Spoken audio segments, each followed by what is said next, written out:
এই মুহূর্তে অবস্থান করছি ঢাকা ময়মনসিংহ হাইওয়ে রোডে। আমার সাথে আছে সবার প্রিয় আদরের ভাগিনা নাজমুল। আহ, আপনারা দেখতে পাচ্ছেন নাজমুল খুব হাসি খুশি ভাবে আছে। তো নাজমুল অ্যাকচুয়ালি আমাকে মেসেজ দিয়েছে যে ওর কালেকশনে একটা জিএস আছে, টয়োটা নোয়া জিএস 2013 মডেল। রেজিস্ট্রেশন হচ্ছে গিয়ে আপনার 2014, সরি 12 মডেল, 14 রেজিস্ট্রেশন।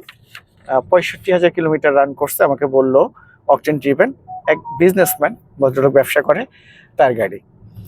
তোর কথা অনুসারে চলে গেলাম,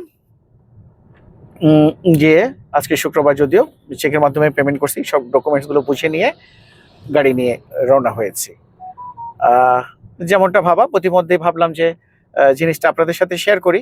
গাড়িটা নেয়ার পরে আমি কি করব, আর এখন যে অবস্থায় আছে গাড়িটা, সেটা কি কন্ডিশন, আমি এটা আপনাদেরকে একটু দেখাচ্ছি।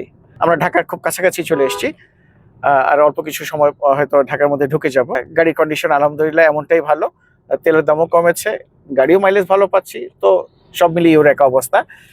আমি সিলিংটা দেখতে পাচ্ছি, আলহামদুলিল্লাহ আমার কিন্তু একদমই ফ্রেশ আছে। আমি মেজর যে পার্টগুলো, আপনার ইঞ্জিন, তারপরে হচ্ছে গিয়ার, এটা আমি চেক করিয়েছি না। এসিটা super cool AC, GS, original brand GS, central AC. আপনার সিট বলেন, টায়ার বলেন, মানে প্রত্যেকটা জায়গাতে আমার জিএস এর লোগোটা পাচ্ছেন। একদম মানে বিমানের যে ফিল, এই গাড়িতে বসে আপনারা তাই মানে পাবেন। কথা বলছিলাম 2012 জিএস, 2014-তে রেজিস্ট্রেশন। এটা 0 মাইলেজে এনেছিলেন ভদ্রলোক, যে বিজনেসম্যান করেন, ফার্স্ট পার্টি উনি। ওনার কাছ থেকে আমি স্মার্ট কার্ডে এই গাড়িটি কালেকশন করে আজকে পেমেন্ট দিয়ে নিয়ে এসেছি। আগামীকালকে ইনশাল্লাহ এটা রেডি করে ওয়াশ পলিশ করে আমি আপনাদের জন্য তৈরি করে দেব। এই গাড়িতে শুধুমাত্র ওয়াশ পলিশ ছাড়া আর আপাতত অন্য কোনো কাজ নেই।